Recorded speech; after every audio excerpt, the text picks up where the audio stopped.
Soccer is simpler than most people think, but a few rules trip up new fans every single time. 2 teams, 11 players each, 1 ball, 1 goal.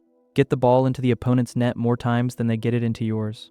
That's the game, but the structure around that simple idea is what makes soccer feel confusing from the outside. Once you understand how a match is actually organized, the whole thing clicks into place fast. Most beginners get lost on the clock, the cards, and the offside rule. So let's break all of it down clearly.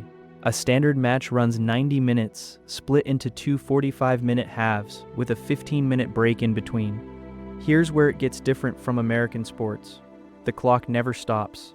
Substitutions, injuries, goal celebrations, the referee waving players back into position, all of that eats into playing time, but the clock keeps running anyway.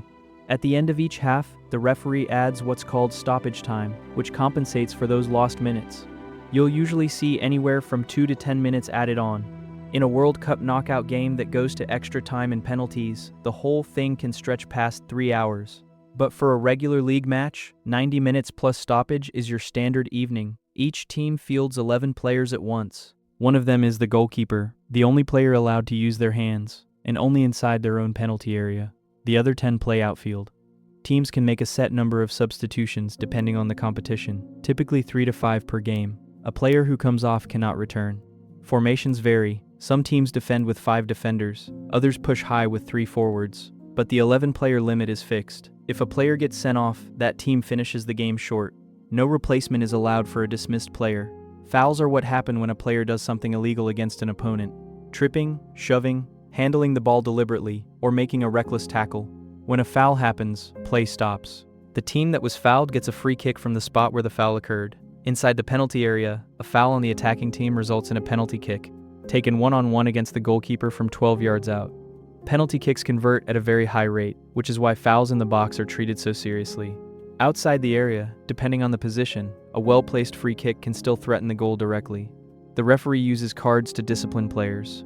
A yellow card is a warning. 2 yellow cards in one game means an automatic red card and immediate dismissal. A straight red card, skipping the warning stage entirely, is given for violent conduct, a serious foul, or deliberately stopping a clear goal-scoring opportunity. The player who receives a red card walks off immediately, and their team plays the rest of the match with 10. That imbalance is enormous at this level.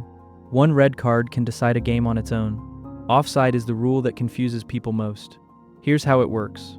When a teammate plays the ball forward to you, you cannot be closer to the opponent's goal line than the second-to-last defender at the exact moment the ball is kicked.